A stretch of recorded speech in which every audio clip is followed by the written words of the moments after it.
Halo sobat terkasih dalam Tuhan Yesus Kristus, berjumpa kembali dengan saya di channel ini. Terima kasih teman-teman telah mendukung perkembangan channel ini dengan cara subscribe, like, comment, share. Tuhan berkati kita. Sobat terkasih, lagi-lagi kita akan masuk dalam satu diskusi yang ilmiah yang mencerdaskan banyak orang, khususnya para polemikus, para muslim yang selama ini juga lebih dominan membahas tentang kekristenan. Nah, tugas kita adalah membukakan fakta-fakta yang ada supaya mereka agak sedikit bekerja lah. Tetapi alhasil teman-teman, mereka bukannya berbenah diri, tapi mereka malah mengamuk loh teman-teman. Nah, mari kita lihat dulu video berikut ini ya teman-teman. Jangan skip. Dengar teliti, pasang telinga dengan baik-baik. Jangan marah-marah, jangan lapor-melapor, seruduk segala macam itu. Karena orang yang mau cerdas, dia pasti menahan diri dan juga mau belajar dengan fakta-fakta yang dibukakan oleh orang lain. Ini dia videonya teman-teman. Suara-suaranya. Kalau tidak salah ini Ustadz. Oh, si Hamdan Syukron yang ini lagi. Kamu lagi Hamdan. Kapan kamu bertaubat? Nggak ada kata tobat, sudah jalan benar kok. Gimana tobat? Bagaimana kamu dikatakan jalan yang benar sedangkan kamu mengikuti setan yang menyamar menjadi Tuhan? Dari mana ungkapan tersebut, Bang Edis tahu? Hamdan, seorang muslim itu diwajibkan untuk berbuat dosa. Karena Tuhannya orang Islam paling seneng ngampunin dosa. Jadi di dalam agama Islam itu wajib berdosa karena Tuhannya seneng ngampunin dosa. Salah pemahaman itu, Edis. Gimana Salah sih? pemahaman. Hamdan, Ya, siap. benarkah bahwa Allah sangat suka mengampuni dosa?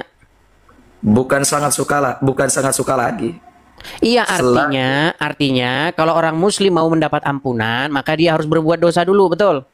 Bukan begitu pemahamannya. Terus apa yang mau diampuni kalau kamu tidak punya dosa? Nih, dengarkan ya. Saya punya satu ayat yang Edis perlu tahu ya. Boleh? Boleh saya bacakan ayat? Begini, biar kita itu tidak berbelat-belit. Kalau kamu masih menjadi seorang Islam, maka kamu itu dirangsang untuk berbuat dosa. Supaya apa? Supaya ada nanti Allah kerjaannya. Karena kerjaan Allah itu ngampuni orang yang berdosa. Makanya saya bilang Allah ini itu adalah setan yang menyamar. Kenapa saya katakan setan yang menyamar? Karena Allah itu merangsang orang untuk berbuat dosa. Karena Allah senang ngampunin dosa. Misal kamu muslim, ya kan? Memang kamu muslim, ya kan? Bagaimana caranya supaya Allah punya kerjaan ngampuni dosa kamu? Nah, kamu harus berpikir dulu, dosa apa yang saya perbuat hari ini ya, supaya Allah mengampuni saya itu. Itu pola pikir jika ada seseorang menjadi orang Islam. Udah cukup Bang Edis. Silakan. Boleh saya menanggapi? Silakan. Di dalam Al-Quran, Bang Edis, Allah tidak akan mengampuni dosa orang yang berbuat syirik. La yaqbalullah mayusyriku billah. Allah tidak selain akan dosa itu diampuni kan? Wa ma duna dzalik. Dan selain daripada dosa yang berbuat syirik, Allah akan mengampuni. Nah, itu dia intriknya. Nanti dulu belum saya selesaikan. Edis gimana? Berarti segala dosa akan diampuni oleh Allah, betul? Belum selesai saya. Iya, belum selesai Bang Edis. Artinya begini. Disitulah letak penerima taubat Allah Subhanahu wa taala. Kenapa? Disitulah letak Allah merangsang orang berbuat dosa. Sekarang begini, bedanya manusia, nanti dulu Desi ya bentar ya. Bedanya manusia dengan hewan. Manusia diberikan hawa nafsu, dibekali otak. Hewan diberikan hawa nafsu dan tidak dibekali akal pikiran. Artinya otak. Manusia wajar salah karena manusiawi. Iya kan? Hewan pun wajar karena hewan. Cuma manusia ini cenderung bisa memilih antara salah dan tidak salah. Kenapa? Karena diberikan otak, di dalamnya akal. Ditambah Hamdan, lagi ini dalam ngomong apa sih kamu Hamdan, kemana-mana sih kamu ngomongnya? Ya, sekarang begini, manusia. Ini Hamdan. Gini loh, begini loh. Fungsi daripada hukum itu supaya jangan orang berbuat dosa, betul nggak? Fungsi apa? Gini loh, kalau kita belajar yang namanya hukum itu kan dibuat supaya orang tidak melanggarnya, betul? Misalnya jangan mencuri, kalau mencuri nanti kamu akan dipenjara sekian lama, betul? Nah, itu kalau kita bicara hal yang sehat dan normal, betul? Iya, terus? Nah, beda dengan ajaran agama Islam. Kalau dalam ajaran agama Islam mau Islam, mau menjina, mau apapun, pasti akan diampuni oleh Allah. Betul. Diampuni nggak oleh Allah? Memang diampuni. Nah, itulah makanya saya bilang sesatnya ajaran Islam. Itulah yang saya bilang sesatnya ajaran Islam itu di situ, Hamdan. Ini loh. Gimana sih? Boleh saya jawab? Iya, boleh saya jawab. Jangan panjang-panjang, gini. Enggak Tenang. Kalau kamu belajar misalnya di dalam Kristen, ya, tidak ada kata-kata seperti itu. Kalau kamu berbuat dosa, maka dosamu akan diampuni apapun dosamu. Silakan berbuat dosa, kecuali kamu berbuat dosa yang ini. Cukup. Yang saya Boleh maksudkan, jawab? maksud saya seperti ini, dengarkan ya. Beragama Islam. Maka kalau kamu mencuri, kalau kamu berzina, kalau kamu korupsi, kalau kamu membunuh, dan lain sebagainya, pasti diampuni sama Allah, betul? Pasti apabila dia bertobat. Di mana kata bertobat? Coba tunjukin ayatnya. Saya bacakan ayatnya. Silakan. Oke. Bismillahirrahmanirrahim. A'udzu dulu karena banyak setan di sini ya. A'udzu billahi minasyaitonir rajim. Bismillahirrahmanirrahim. Ya ayyuhalladzina amanu. Langsung terjemahnya saja. Jangan buang-buang ayatnya. waktu. Toh juga nggak ngerti kok. Kepanasan emang. Bukan kepanasan. Masalahnya buang-buang waktu. Kalau saya baca terjemahan, khawatir ada orang yang typing di bawah, itu bisa-bisanya Hamdan. Makanya saya bacakan ayat Qur'annya, gimana sih? Langsung saja artinya. Wahai orang-orang yang beriman, ya, bertobatlah kepada Allah dengan taubat yang sungguh-sungguh taubat. Niscaya Allah akan menerima taubat engkau dan mengampuni segala kesalahan engkau. Bohong. Jadi taubatnya ini. Sebentar. Kamu bilang niscaya Allah akan mengampuni. Coba ulangin. Niscaya. Memang orang Islam ini memang penipu memang kalian ini ya. Itu ada di dalam surat At-Tahrim ayat yang ke-8. Coba bacakan ayatnya dulu. Niscaya. Dari mana Baca niscaya? Sebentar. Coba kamu baca di situ, ulangin lagi. Itu surat yang At-Tahrim ayat ke-8. Coba. Ayatnya bacakan dulu. Dis, gimana sih? Ya ayyuhallazina amanu, wahai orang-orang yang beriman. Terus lanjutannya? Ya di situ kan udah dibaca aja. Yang kan kamu baca udah. tadi, biar saya koreksi di sini. Yang kamu baca tadi apa? Enggak mesti dikoreksi, wong bacaan saya lebih bagus kok. Kalau Al-Quran itu bacaannya itu merdu-merduan bagus-bagusnya. Jadi memang kita itu kalau sedang ngomong sama memang manusia-manusia yang aneh, teman-teman. Kalau kita dalam agama Kristen, tidak ada kita membaca Alkitab itu suara siapa yang paling merdu, suara siapa yang paling bagus. Nah, kalau di Islam lain. Bacaan saya lebih merdu, walaupun artinya saya tidak tahu, tidak apa-apa. Ya begitu, itu hanya framing kau, Dis. Allah sampaikan di dalam Al-Quran, Inna akramakum. Coba silakan baca yang tadi, coba. Yang tadi. Inna akramakum indallahi yang tadi coba, Hamdan. Jangan lari-lari kemana-mana. Yang tadi coba. Allah adalah orang-orang yang bertakwa. Bukan masalah merdu atau tidaknya. Di dalam sebuah hadis. Coba bacakan yang tadi, Hamdan. Yang tadi Hamdan. Wa ila amwalikum walakinna yanzurullah ila qulubikum. Allah tidak akan memandang wajah seseorang. Allah tidak akan memandang harta banyaknya seseorang, cantiknya seseorang. Yang Allah pandang adalah hatinya, brother. Gimana sih? Hanya bisa baca yang aja. tadi. Tadi katanya nggak disuruh jangan baca-baca Quran, terjemahan. Sekarang disuruh baca. Gimana sih? Udah kok sih? Ya, kamu di bawah sana kalau begitu. Ngomong aja terus. Jadi teman-teman, di dalam agama Islam itu, kalau bertaubat dengan sungguh-sungguh, itu tidak ada kepastian. Jikalau ada seorang muslim, dia bertaubat dengan sungguh-sungguh, dia menyesal dengan sungguh-sungguh, tidak ada kepastian bahwa dosamu akan diampuni. Yang pasti diampuni jika kamu mengucapkan 2 kalimat syahadat. Kalau itu pasti masuk surga. Tidak mau balik-balik ajaran Islam. Di dalam surat At-Tahrim ayat yang ke-8 bunyinya itu bukan niscaya Allah akan mengampunimu. Tidak ada bunyinya seperti itu.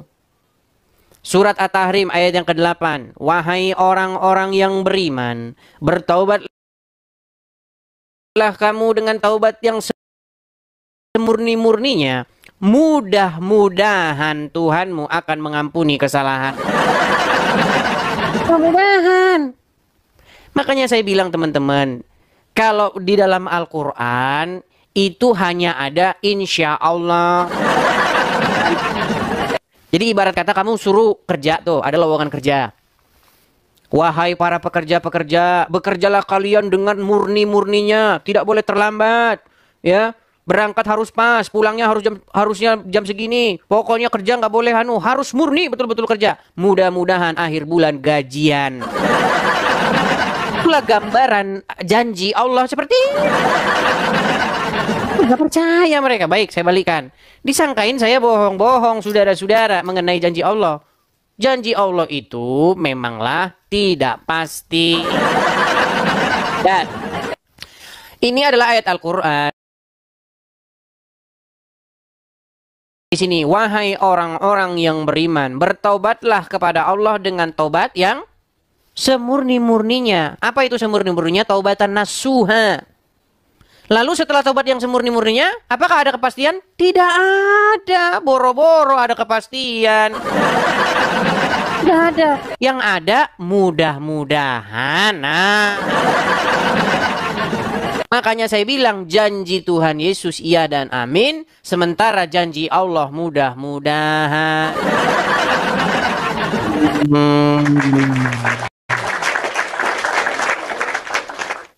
Sejak kapan ada bertaubat niscaya Allah akan mengampunimu? Bohong yang nyata.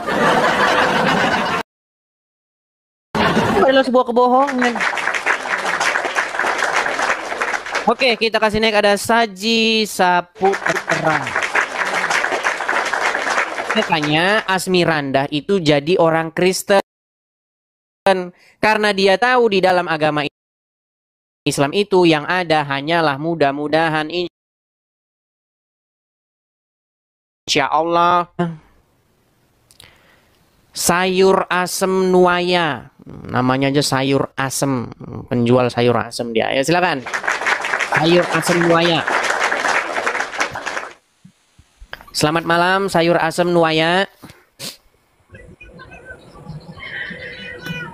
Sayur asem. Jangan ngambek sayur asem.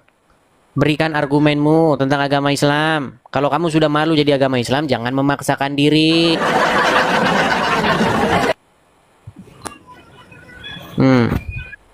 Dateng, diem, bingong. Udah dibawa saja sana. Sayur asem, sayur asem. Oke, kita kasih naik. Iya, justru di dalam agama Islam itu yang pasti masuk surga hanyalah sendal. Iya. Jadi memang kalau kalian belajar agama Islam, ajaran agama Islam itu memang aneh-aneh, nyeleneh. Makanya yang percaya agama Islam itu cuman orang-orang yang percaya agama Islam itu cuman orang-orang yang nggak pernah belajar agama Islam. Percaya kalian sendal masuk surga? Lu sungguh kalian nekat yang nyata. Muhammad berkata, tidak ada jaminan seseorang masuk surga. Nggak. Sandal yang masuk surga, ya. Saya akan tunjukkan kepada kalian hadisnya ya. Memang kalau kalian belajar ajaran agama Muhammad nih kalian akan terpingkal-pingkal. Ya, saya akan tunjukkan. Ya, bagaimana ada sandal masuk surga. Ya. Saya akan tunjukkan.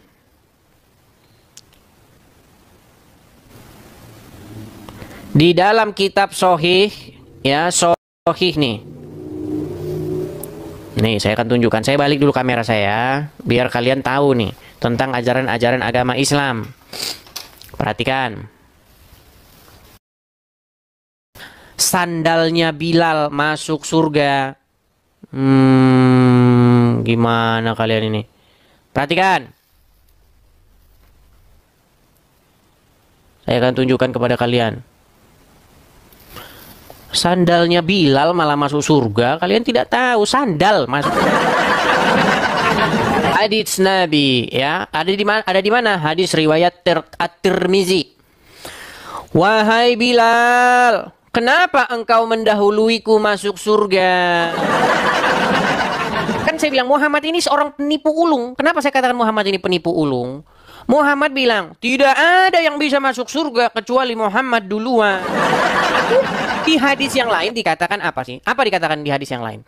Pintu surga itu tidak akan terbuka sebelum yang namanya Muhammad masuk duluan. Ada hadisnya. Jadi ketika Muhammad nanti ngetok-ngetok pintu surga, ketahuilah ya Muhammad, bahwasanya aku tidak diizinkan membuka pintu surga ini kecuali orang yang bernama Muhammad masuk duluan. Muhammad yang sama bilang, mengapa engkau mendahuluiku masuk surga? Aku tidaklah masuk surga sama sekali, melainkan aku mendengar suara sendalmu di hadapanku. Ya? Aku memasuki surga pada malam hari dan aku dengar suara sandalmu di hadapanku. Ya Rasulullah, aku biasa tidak meninggalkan sholat 2 rakaat sedikit pun. Setiap kali aku berhadas, aku lantas berwudu dan aku membebani diriku dengan sholat 2 rakaat setelah itu. Jadi kalau teman-teman punya otak, punya pikiran, sebenarnya ini semua hadis-hadis ini semuanya cuma omong kosong. Biar ngapa? Ya biar orang rajin sholat 2 rakaat. Karena kalau sholat 2 rakaat sandalnya saja masuk surga. Udah tahun 2025, Slim, bangun!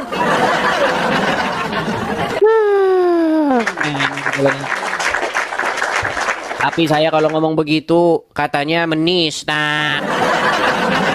Katanya penistaan agama. Padahal yang saya omongin betul. Coba kalian bilang sama saya, menistanya itu di mana? Ketika saya mengatakan sesuatu yang tertulis di dalam ajaran agama Islam, kemudian saya buktikan bahwa itu sebuah pertentangan. Kalau kalian mengambil hal yang positif, saya tidak menista loh. Ya. Oke, coba kita kasih next, ada Fadil. Oke, kita kasih next Fadil. Yuk, silakan Fadil. Fadil, nyalakan kamera Anda. Oke, siap Bang. Halo Bang. Ya, Bang Fadil, saya tanya dulu Bang Fadil, Muslim Bang? Muslim. Muslim Bang, aku bersarung Bang. Muslim. Berarti sarung identik Muslim, ini berarti santri. Ya. Baik, sebentar Bang, sebentar. Saya akan ini dulu. Betul tidak Anda sebagai santri, pasti Anda sering sekali ya mendengar istilah-istilah ataupun ungkapan-ungkapan dalam agama Islam ya? Nah. Oke. Salah satunya yang paling terkenal adalah bahwasanya, makasih Bang Idan, bahwasanya pintu surga itu tidak akan dibuka kecuali orang yang bernama Muhammad lebih dahulu masuk. Betul? Betul. Oke. Tetapi menurut hadis yang barusan saya bacakan, ternyata sandal itu mendahului Muhammad masuk surga. Gimana itu? Apa? Dikarenakan kenapa? Dikarenakan katanya sang pemilik sandal itu tidak pernah meninggalkan sholat 2 rakaat. Sholat apa itu Bang? Bukan itu masalahnya. Mau masalah sholat apa terserah. Yang menjadi masalah, satu sisi Muhammad mengatakan bahwa pintu surga tidak akan dibuka kecuali didahului oleh Muhammad. Di satu sisi Muhammad yang sama berkata bahwasanya sepasang sendal mendahului dia masuk surga. Pertanyaan saya, tenang. Pertanyaan saya, kenapa kamu menyerahkan dirimu dipimpin oleh seorang pembohong? Silakan jawab. Tadi bilang hadisnya bagaimana? Bang, aku pengen tahu hadisnya gimana Bang, hadisnya Bang. Baik, saya tunjukkan hadisnya. Aduh. Nyari di Google, Makanya kalian santri-santri biasa kalian disuruh makan di lantai, makanya otak kalian kayak begini. Orang kalian aja disuruh makan di lantai kayak kayak gugup. Nih, lihat nih. Ini hadisnya. Kelihatan artinya, wahai Bilal, kenapa engkau mendahuluiku masuk surga? Aku tidaklah masuk surga sama sekali, melainkan aku mendengar suara sandalmu di hadapanku. Apa nih? Hadisnya soheh apa enggak Bang? Hadisnya soheh enggak itu Bang? Soheh atau enggak soheh? Hadis riwayat At-Tirmizi. Ini banyak hadisnya. Sebentar ya, saya tunjukkan. Hadisnya bukan cuma satu. Jawab coba ini bukan buat ngacor terus. Kalahkan gitu. Nih, saya akan tunjukkan Bang. Itu bukan 1-2 hadis Bang. Ya. Nih, kita lihat ya. Itu bukan di satu tempat saja nih. Misalnya nih, hadis nomornya ini 1146. Nah, ini para santri nih. Biar saya didik ini para santri-santri nih. Biar tidak dibohongin terus di pondok pesantren. Kalian dikerjain saja kalian ini. Saya bacakan. Abu Hurairah. Saya baca ini Bang ya. Abu Hurairah radhiyallahu anhu bahwa Rasulullah Shallallahu alaihi wasallam berkata kepada Bilal, "Wahai Bilal, ceritakanlah kepadaku tentang suatu amalan yang engkau lakukan di dalam Islam, yang paling engkau sukai, yang paling engkau harapkan pahalanya, karena aku mendengar suara kedua sandalmu di surga." Jadi sendalnya Bilal terdengar di surga. Nah, Bilal menjawab, nih Muhammad malah diguruin sama Bilal nih. Muhammad malah diguruin sama Bilal. Bilal menjawab, "Tidak ada amal yang aku lakukan yang paling aku harapkan pahalanya daripada aku bersuci pada malam atau siang, pasti aku melakukan sholat dengan wudhu tersebut sebagaimana telah ditetapkan untukku." Nah, Muhammad berguru kepada Bilal. Gimana kalian para santri? Coba yuk, daripada ngomongin itu kalian nggak sanggup, gini aja. Kalian mau curhat nggak? Kalian mau curhat nggak mengenai keadaan para santri-santri? Sebentar, kalian santri-santri kan? Ya bang, santri kami. Kemarin Trans TV itu sudah melakukan investigasi terhadap kehidupan di pondok pesantren. Katanya kalian disuruh makan di lantai. Katanya kalian kalau jalan harus berbungkuk-bungkuk di hadapan seorang kiai. Betul nggak? Betul. Coba. Apakah kalian merasa bahwa kalian tidak dikerjain? Kami yang santri bang, tidak merasa dikerjain. Iya, karena kalian sudah punya dokumen. Menurut Muhammad, boleh tidak bersujud kepada manusia lain? Kami ada 3 tempat malam ini. Nggak boleh. Terus kenapa kalian sujud-sujud sama kiai? Kami nggak sujud-sujud. Terus kami hanya takdim kepada guru, kepada ustadz. iya, kenapa kalian harus jalannya sampai terbungkuk-bungkuk begitu?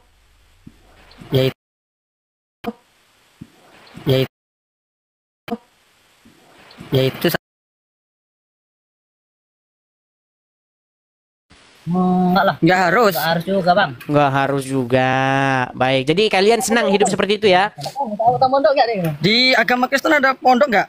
Enggak ada, Bang. Karena Kristen tidak mengajarkan kedunguan yang semacam itu. Beda agama, Bang. Beda agama. Beda penafsiran juga. Iya, tetapi begini, ini makanya santri-santri ini harus belajar dengan saya nih. Dengarkan ya. Gini.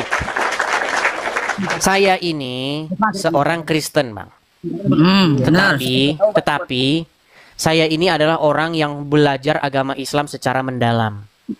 Jadi saya tahu dengan persis apa itu Islam. Bahkan saya berani katakan tidak ada satu orang Muslim pun di bawah kolong langit ini. Satu pun. Tidak ada satupun orang Islam di bawah kolong langit ini yang lebih mengerti Islam ketimbang saya. Wah, masa iya? Wah. Loh, hadis tadi, sebentar. Hadis tadi saja kalian tidak pernah tahu kan? Tidak pernah. Nah iya. Tuhan baik kau, Bang. Setelah saya beritahu kalian kaget kan? Cepat lah beri. Aku males ya. Oh, iya. Kalian santri dari mana ini? Kami dari Palembang. Oh, Naplem. Oh, kita galo ternyata. Ay. Kita galo kami nih. Kita galo. Mana Palembangnya? Di mana Palembang kau tuh? Kami ini Sekayu. Oh, Sekayu. Jadi begini, saya sampaikan kepada kalian, dengarkan. Gini, dengarkan dulu, gini. Menurut Muhammad, bahwasanya dialah orang yang pertama kali masuk surga, membuka pintu surga. Setuju? Ya benar. Oke. Sementara menurut Muhammad juga dikatakan ketika dia bertanya kepada Bilal bahwasanya sandalnya Bilal itu ternyata sudah masuk surga duluan sebelum Muhammad masuk surga. Betul? Betul. Kamu urusin sandal kamu. Oke, pertanyaan saya, Kenapa kalian percaya dengan seorang pembohong seperti Muhammad? Pembohongnya gimana? Bohongnya bagaimana itu? Katanya dia yang pertama kali membuka pintu surga. Katanya dialah orang yang surga tidak akan pernah terbuka sebelum dia masuk, betul? Ya, terus? Tetapi bagaimana mungkin sandalnya Bilal bisa duluan masuk surga? Makanya saya bilang Muhammad tiada lain, tiada bukan adalah seorang pendusta. Kalau saya ngomong begini mungkin kalian akan tersinggung, tapi ini benar. Ya. Betul? Bang, agama di dunia ini yang paling benar agama apa, Bang? Yang benar, tidak ada agama yang menyelamatkan. Yang benar itu adalah ikut Yesus. Jadi kalian, Bang, masa Yesus disalib, Bang? Gimana itu, Bang, solusinya? Bang Yesus sebelum ke situ dulu, gini. Sebelum ke sana dulu, kalian ini coba saya tanya, siapa yang memerintah di hati kalian? Allah Dan Rasulnya, betul? ya, benar. Nah, selama yang memerintah di hati kalian itu Allah dan Muhammad, selama Tuhan kalian itu Allah dan Muhammad, selama itu pula lah kalian akan seperti ini. Bukan Muhammad itu sebagai utusan. Jangan ke situ dulu, gini. Selama yang memerintah di hatimu itu Allah dan Muhammad, maka selama itu kalian akan hidup seperti ini terus. Tapi kalau kalian ganti, makanya saya itu menggalakkan satu gerakan, ganti Allah dan Muhammad. Allah dan Muhammad itu harus kamu pensiunkan dari memerintah hidupmu, diganti dengan Bapa di surga dan Yesus dan Roh Kudus. Bang, masa Tuhan disalib, Bang? Gimana itu masa Tuhan disalib itu tidak masalah. Yang masalah itu Tuhan diracun oleh wanita Yahudi. Masa Yesus disalib sama makhluknya sendiri, itu nanti yang bawa ke surga siapa, Bang? Bang, dengarkan ya. Yang menjadi problem, baik. Ini sebenarnya yang menjadi problem komunikasi kita, teman-teman ya. Ini forum apa namanya? Begini. Kalian ini kan santri. Ketika kalian buka Al-Qur'an atau hadis, ada nggak di dalam bahasa Arab itu huruf ta, kemudian huruf alif, u, kemudian huruf H, kemudian huruf A, kemudian huruf An. Tuhan ada nggak di situ? Nggak ada. Allah. Adanya Allah. Nggak ada Tuhan. Kata Tuhan itu bahasa Arabnya itu adalah Rabb. Iya. Paham? Ya. Nah, Muhammad itu secara kaidah bahasa dia Rabb nggak? Ojo bahas yang di kan bahas Yesus enggak? Bang, aku pengen cerita tentang Yesus, Bang. Iya, kalian kan bingung kenapa kok ada Tuhan disalibkan. Betul? Nah. Sementara kalian tidak bingung ada Tuhan, kalian diracun. Bang. Karena kalian di situ masalah kalian. Makanya selama itu kalian tidak akan mengerti omongan saya. Gimana? Bentur ke kepala, Bang. Gimana? Kami tidak pernah bentur ke kepala. Apa dia kau tak pernah membenturkan kepala kau ke ubin tiap hari?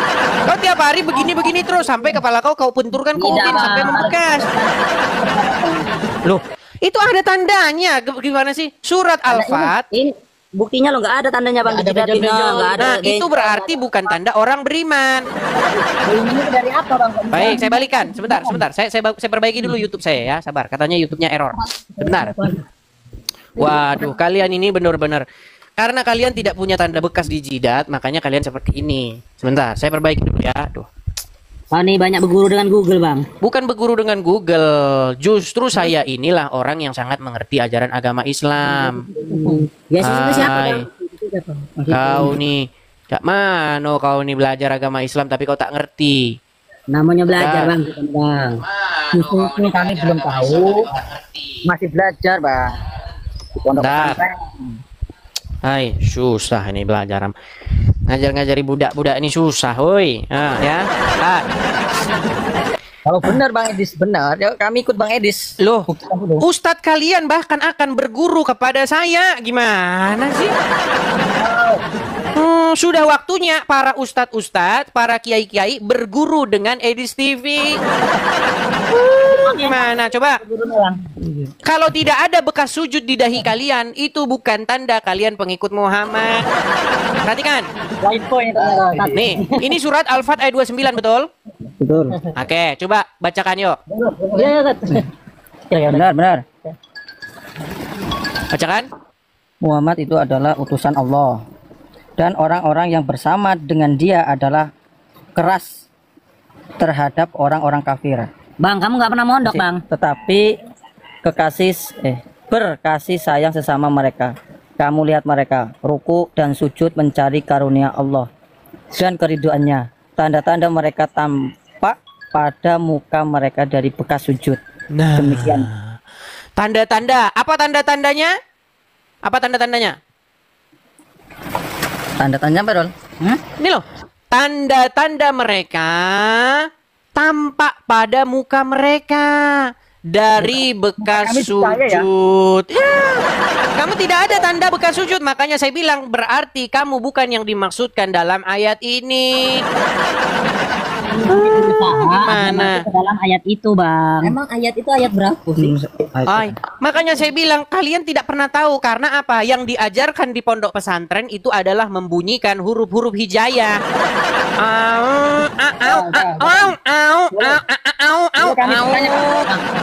Kami nih tanya dulu, Bang, tanya. Boleh kami bertanya sekarang? Sebentar dulu, bukankah yang diajari di pondok pesantren hanyalah itu? Membunyikan huruf-huruf hijayah, bagaimana kol-kolannya, harus pas, tajwidnya, harus pas, bacaannya harus pas. Itu yang kalian pelajari di pondok pesantren. Makanya keluar dari pondok pesantren bisanya hanya membunyikan Al-Quran dengan merdu. Nggak bisa. Makanya orang Islam sangat bangga lomba baca Quran. Tapi tidak pernah lomba memahami Al-Quran. Ketika saya bilang begini dianggap penistaan. Padahal saya ini menyadarkan kalian. Supaya kalian itu mengerti isi Al-Quran. Apa isi Al-Quran? Supaya kalian beriman kepada kitab-kitab sebelumnya. Yaitu apa? Yaitu Injil. Ya benar, kami itu mempercayai 4 kitab. Al-Quran, Injil, Zabur, Taurat. Mana Injilnya? Nggak ada. Nah,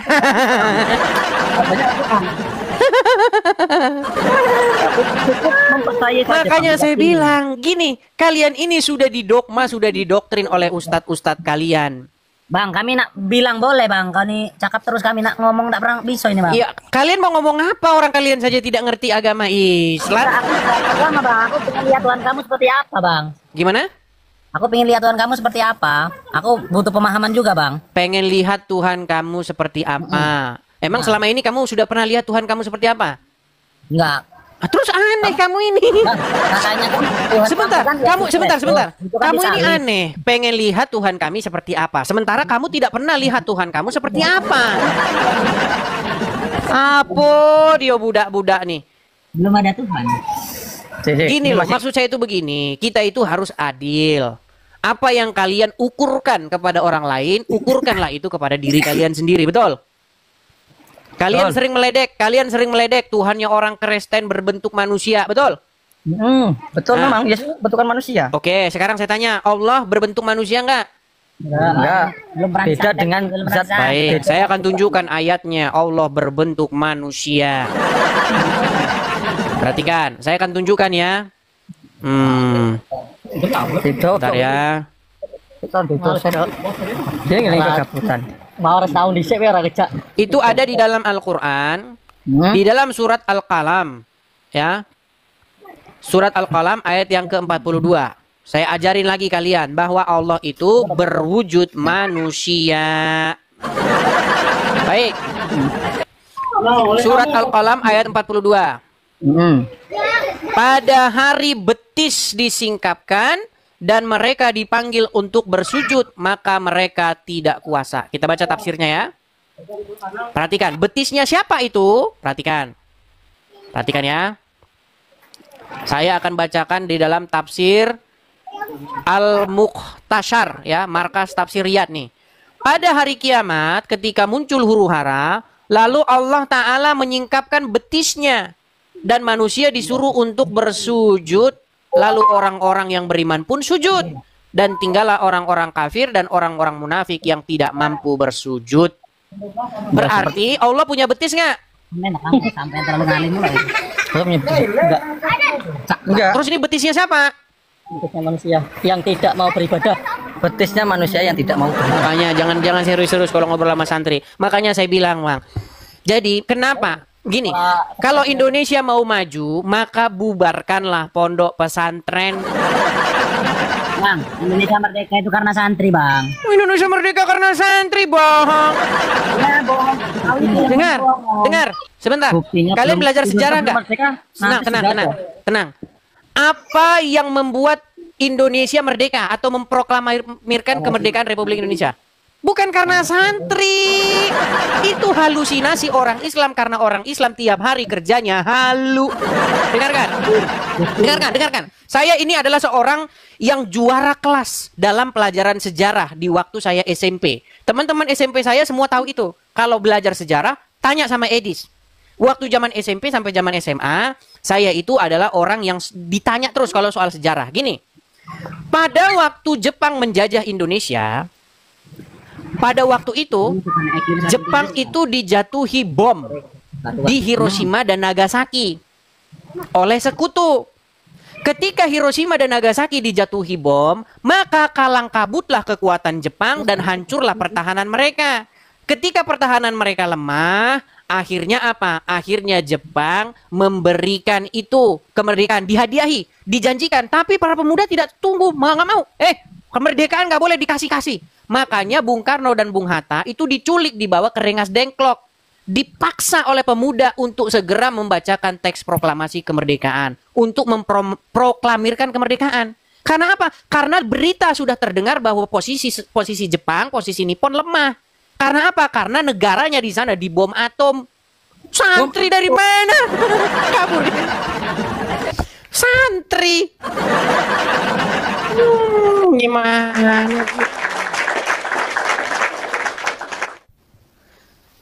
Sebelum Jepang dibom, Hiroshima dan Nagasaki dijatuhi bom, posisi Jepang tidak terkalahkan.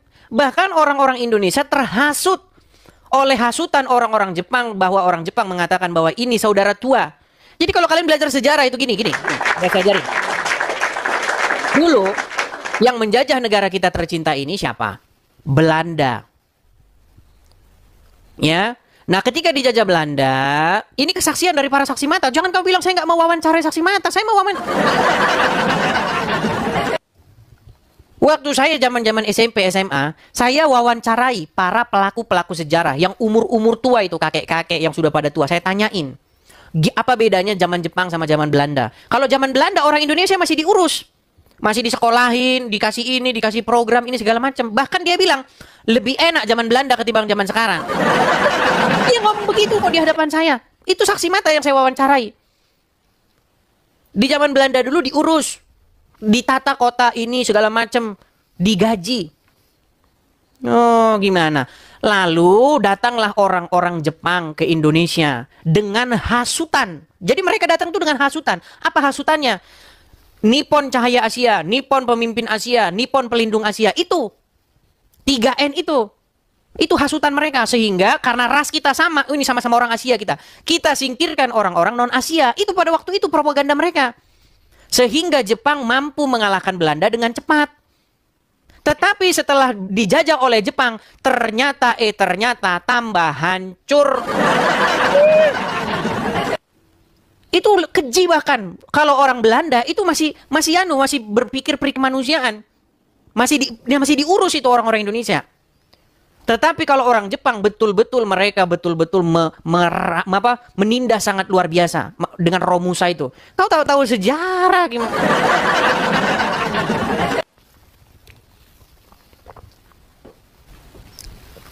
Dan pada waktu itu para tokoh-tokoh nasional dijanjikan akan merdeka.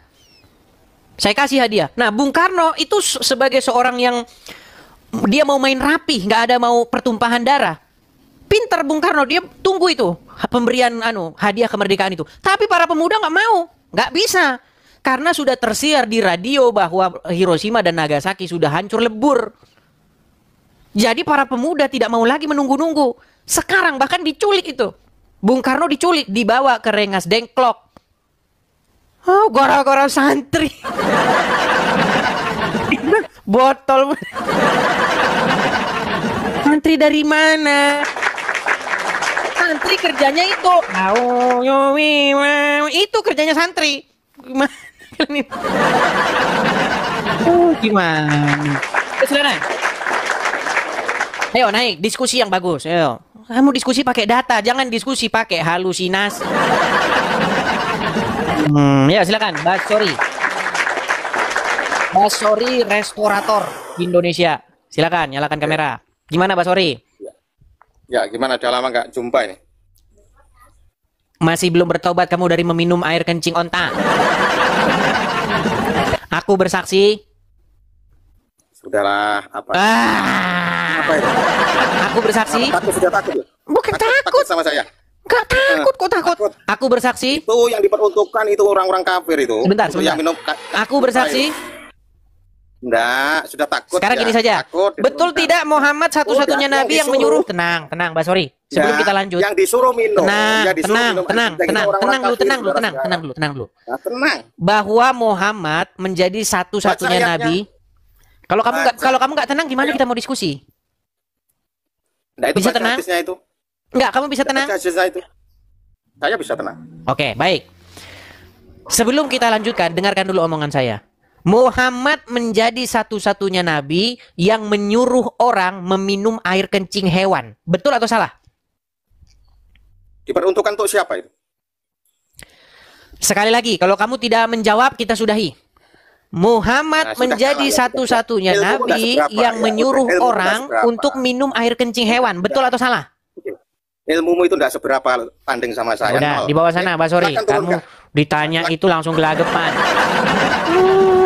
Gimana? Muhammad itu menjadi satu-satunya nabi, bahkan menjadi satu-satunya. Ya, kalau orang mungkin ada orang lain ya yang nyuruh minum air kencing. Tetapi dia menjadi satu-satunya nabi yang menyuruh orang minum air kencing hewan. Adakah seorang nabi selain Muhammad yang menyuruh minum air kencing hewan? Gak ada. Nabi Musa tidak pernah nyuruh orang minum air kencing hewan. Nabi siapa lagi? Nabi Zakaria, Nabi siapa? Tidak pernah. Cuman Muhammad yang nyuruh minum air kencing hewan. Dan akibatnya orang Islam sekarang pun banyak pergi ke Arab minum air kencing hewan. Ketika saya katakan orang Islam minum air kencing hewan, kalian jangan marah. Karena memang itu adalah fakta. Ya, itu hal yang sederhana. Kenapa saya nggak mau bahas yang rumit-rumit? Itu simple. Ya, itu simple dan sederhana. Kalau kalian sudah sadar dengan itu bahwa memang itu ajaran memang bahlul, aneh, nyeleneh, naik ke tahap yang lain, itu sudah menjadi bukti, sudah menjadi satu indikasi, sudah cukup untuk meninggalkan agama ini. Bagaimana? Ya, nih, itu bahkan dijualin di Arab. Nih, air kencing unta halal dan menyehat. Halal. Makanya dijualin di Arab sana. Nah, diambilin air kencingnya. Tuh, ya kan? Fifis unta halal. Tuh, fifis unta fifis, maka umat muslim akan membelinya 5 real. Jadi dibilangin saya memfitnah, tapi memang beneran. Gimana? Tuh, ini sampai dibotol-botolin begini. Saya tidak bohong, wahai saudara-saudaraku yang terkasih, saudara-saudaraku sebangsa.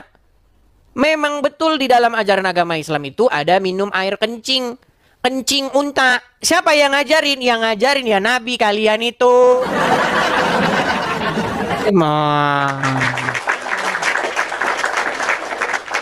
Ketika saya bilang begitu, kalian tersinggung, marah.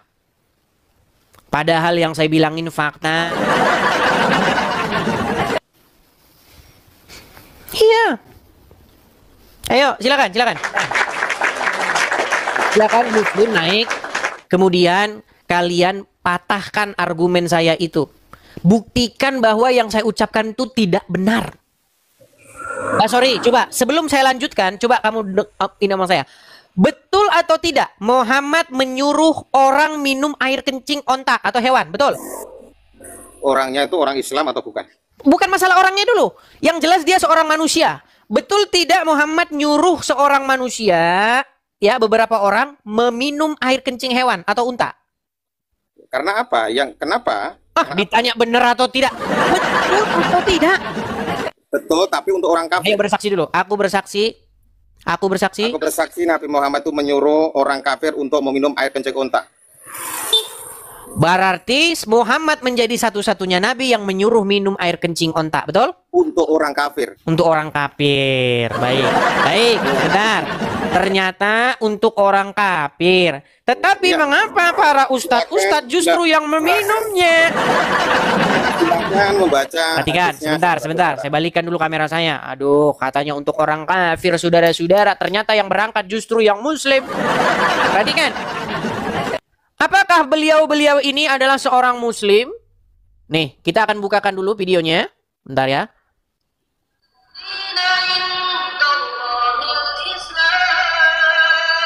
Assalamualaikum warahmatullahi wabarakatuh. Jadi pertama yang pertanyaan ibu ini saya ingatkan. Jadi Rasulullah menyuruh minum kencing onta itu sebagai obat, bukan untuk berlezat-lezat. Bukan dianggap kopi atau teh kencing onta. Kopi kencing onta enggak ya. Tetapi maksudnya kencing onta sebagai apa? Obat. Karena perintah tersebut Nabi tujukan kepada orang-orang yang demam di kota Madinah, sakit, maka Nabi suruh mereka minum kencing onta dan minum air susu onta, dan ternyata sembuh. Ternyata mereka sembuh dalam hadis Sahih Bukhari dan yang lain, kisah Qurani. Baik. Adapun hadis Nabi SAW mengatakan, ibadah Allah tadawau wala tadawau bil haram. Wahai hamba Allah berhukum. Jelas tuh. Di mana kamu katakan di situ untuk orang tapir? Ternyata yang berangkat ke Arab itu adalah orang-orang muslim dan mereka minum kencing onta di sana. Terus seandainya obat pada saat itu tidak ada, kemudian disarankan untuk minum air kencing. Tadi kamu bilang katanya Apakah untuk orang harus tapir. Untuk orang tapir atau untuk orang Aku muslim? cuma ingin tahu aja. Sebentar, untuk orang Ya, itu tapir tidak atau disebutkan. untuk orang Untuk muslim? Mbak Sori, orang-orang di tenang, Mbak luar. Sori, tenang. Gini. Untuk orang tapir Itu atau untuk orang muslim? Gini, itu untuk orang di luar Madinah. Dan kita tidak Memang tahu benar-benar itu akan kalian menyakiti ini bohong aja. Ini bahkan, sebentar, saya balikin dulu kamera saya ya. Mbak Sori, Gini. ini bahkan kalian sudah mengeluarkan buku loh. Bahwasanya sembuh dengan air kencing unta. Oh, gimana sih? Aduh, kalau dulu ada lagunya sayur kol, makan daging anjing dengan sayur kol. Nah, kalau sekarang lagunya dirubah. Kencing onta, minuman orang muslim. Itu gimana sih kalian ini? Boleh saya bicara? Waktu Jadi- aku jalan-jalan ke Madinah, tidak lupa mampir tempat onta. Kulihatlah di sana orang jualan, mereka jualan kencing onta.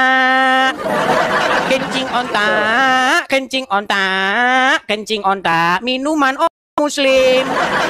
Ketika saya bilang begitu jangan kamu bilang fitnah, memang itu betul adanya. Apa sih?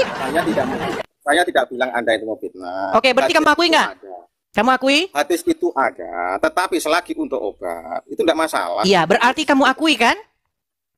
Saya mengakuinya. Iya, tetapi ayo, di situ aku bersaksi. orang berkumpul. Ayo baca dulu. Aku bersaksi Orang berkumpul. tidak ada nabi yang suruh minum air kencing hewan kecuali Muhammad. Yuk bersaksi. Saya bersaksi tidak ada seorang nabi yang menyuruh minum air kencing onta kecuali Nabi Muhammad untuk Man. menyembuhkan penyakit yang sembuh. Itu untuk orang ya. Mantap. Bukan musuh. Saya akui kejujuranmu, Basori. Hormat dan salut buat Gini, kamu. Mantap. Aku tanya kamu. Oke. Silakan. Saya akan hormati. Silakan, kamu nanya balik sama saya. Silakan, yuk. Nah, ini. Saya masalah tanya kekristenan. Kenapa sih Anda itu? Aku ada pusing juga ya. Pusing. Maaf lah ya, Gimana? maaf. Pusingnya gimana? Saya Islam. Anda Kristen lah ya. Sesama Kristen kadang membahas sesuatu hal yang Anda menyuruh bertuhankan kepada Tuhan yang Maha Esa. Kemudian masalah penyalipan saja terjadi semacam diskusi yang berbantah-bantahan. Itu kan Di mana? Aku sendiri Contohnya sebagai- bagaimana? Contohnya? Anda mengatakan bahwasanya penyalipan itu karya iblis. Ya, seperti itu. Dengar, saya tidak pernah mengatakan demikian. Dengarkan. Makanya kamu jangan kebanyakan dengar Rudi Iskariot yang nggak punya akal dan pikiran. Kalau kamu sering dengar Rudi Iskariot, jadinya seperti itu. Begini, dengarkan. Ya. Saya pada waktu itu berdebat dengan Yusuf PI. Nah, masalahnya Yusuf PI itu bilang begini, temanya itu begini. Iblis berjasa di dalam karya keselamatan orang Kristen. Dia bilang begitu. Saya bilang tidak. Nah, pada waktu itu Yusufei bertanya, kalau begitu siapa yang punya keinginan untuk menyalibkan Yesus? Makasih Bang Tobias, makasih Bang Tobias, terima kasih, terima kasih. Begini, siapa yang berkehendak menginginkan Yesus disalibkan? Bapa di sorga atau iblis? Maka saya jawab iblis. Makanya konteks pada waktu itu, siapa yang menginginkan Yesus disalib, sudahlah pasti orang-orang yang tidak percaya kepada Tuhan Yesus. Tuhan, ya. Siapa mereka? Yaitu ahli-ahli Taurat dan orang-orang Farisi. Tetapi, apakah Yesus di situ digambarkan sebagai orang yang lari dari penyaliban itu, seperti Nabi Isa? Tidak. Yesus tidak pernah lari dari penyaliban, tetapi dia menghadapi itu, menghadapi hukuman mati itu. Dikatakan di dalam Bible, ia dibawa ke pembantaian seperti domba yang dibawa ke pembantaian. Ia tidak membuka mulutnya. Jadi Yesus tidak melakukan pemberontakan atau perlawanan. Tetapi dia tidak membalas kejahatan itu dengan kejahatan. Nah, ketika Yesus wafat di kayu salib, justru disitulah ada kemenangan, ada kemenangan. Kenapa kemenangan itu terjadi? Karena Tuhan Yesus tetap setia kepada Bapa yang mengutusnya sampai ia mati. Dia taat kepada Bapa di surga sampai matinya, sampai titik darah penghabisan. Nah, ketika Yesus taat sampai mati, maka pada hari yang ketiga Bapa di surga membangkitkan dia dari antara orang mati. Sehingga iblis yang berusaha ingin membinasakan Yesus, orang-orang Farisi yang berusaha ingin membinasakan Yesus, tidak berhasil mereka membinasakan Yesus. Justru nama Yesus diberitakan kepada bangsa-bangsa lain. Dengan perkataan seperti ini mungkin kamu kurang paham. Saya akan kasih kamu umpama nih. Umpama sederhana. Sebentar. Saya kasih kamu perumpamaan. Jadi salib itu berbicara mengenai kutuk menjadi berkat. Ya, rancangan jahat yang dibalikkan menjadi keselamatan. Perhatikan. Misalnya kamu seorang penginjil. Oke? Nyambung nggak? Nanti kalau nggak nyambung, nggak saya teruskan. Oke, paham? Saya nyambung, saya paham. Oke, misalnya kamu seorang penginjil. Kamu pergi menginjil ke sebuah kampung. Di situ belum ada yang Kristen. Taruhlah di kampung itu Islam semua isinya. Ya kan? Nah, taruhlah di yang kemarin gereja dipecah-pecahin itu di mana di Padang aja lah, di Padang. Biar orang Padang dengar. Kamu pergi ke Padang. Di Padang nggak ada pemberitaan kebenaran, pemberitaan Injil. Kamu bangun di situ gereja. Lalu iblis dan antek-anteknya, orang yang tidak suka dengan pemberitaan Injil, bakar itu gereja, habiskan gereja itu biar nggak ada lagi orang Kristen di sini katanya. Bakar gerejanya. Oke? Tadinya gerejanya hanya gubuk-gubuk reot begitu. Bakar gerejanya.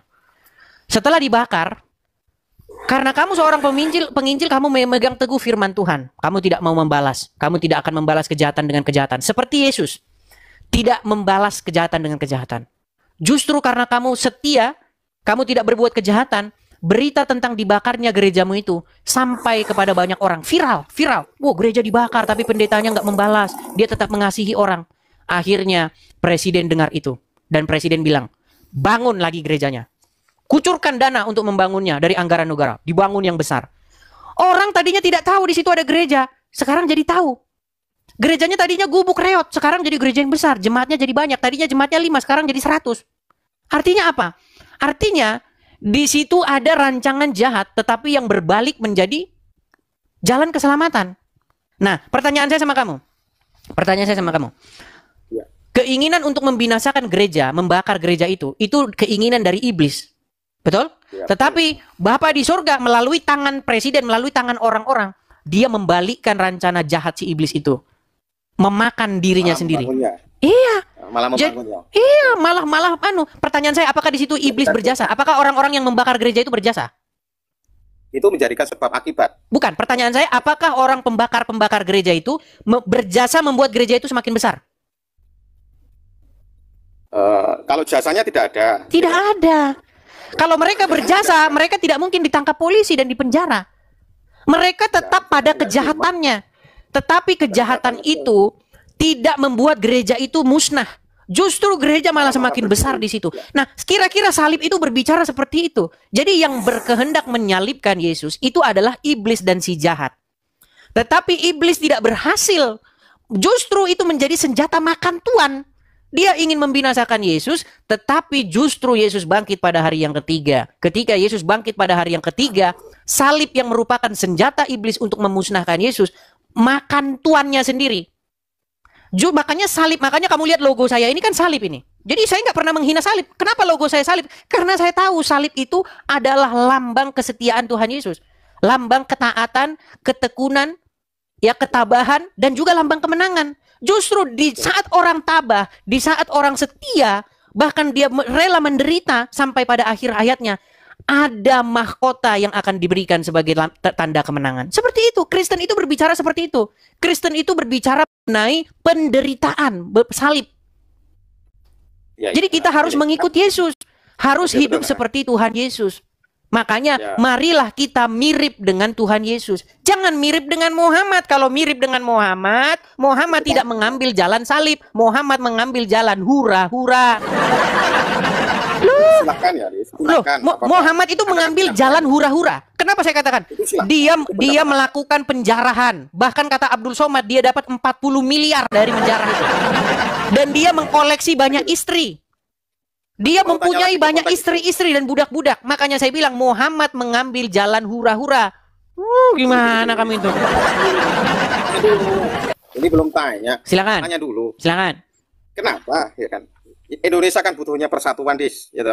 Kenapa? Sesama hotel saja mensikapi suatu kejadian. Banyak silih berganti. Kok tidak ada konsensus secara bersama-sama yang menunjukkan persatuan agama Anda, gitu loh. Maksud saya seperti itu. Baik, saya jawab. Saya jawab. Kalau baik, begini, Pak Sori. Kan gini, ajaranmu itu edivisme, nanti Rudi Eskariotisme gitu. Beda-beda. Seharusnya apa kata Tuhan Yesus? Gitu. Apa kata Tuhan Yesus? Tidak mungkin tidak ada penyesatan. Jadi penyesatan itu memang akan ada. Tidak mungkin tidak ada penyesatan. Tetapi celakalah orang yang mengadakannya. Adalah lebih baik bagi dia kalau batu kilangan digalungkan ke lehernya dan dia dicampakkan ke dalam laut. Tetapi penyesatan itu memang harus terjadi. Nah, sekarang, terima kasih Kak Ceki.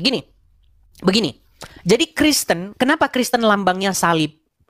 Karena di salib itu ada contoh yang dilakukan oleh Tuhan Yesus. Supaya kita ini memikul... Udah dulu. Tak turun dulu. Nah, udah dipanggil istrinya kan dia kan? Turun dulu. Sudah dipanggil istri. Ya, oke. Sorry. Jadi besok kamu harus mirip dengan Tuhan Yesus. Jangan mirip kayak Muhammad. Saya itu udah sering loh teman-teman. Inti dari yang saya ajarkan itu apa?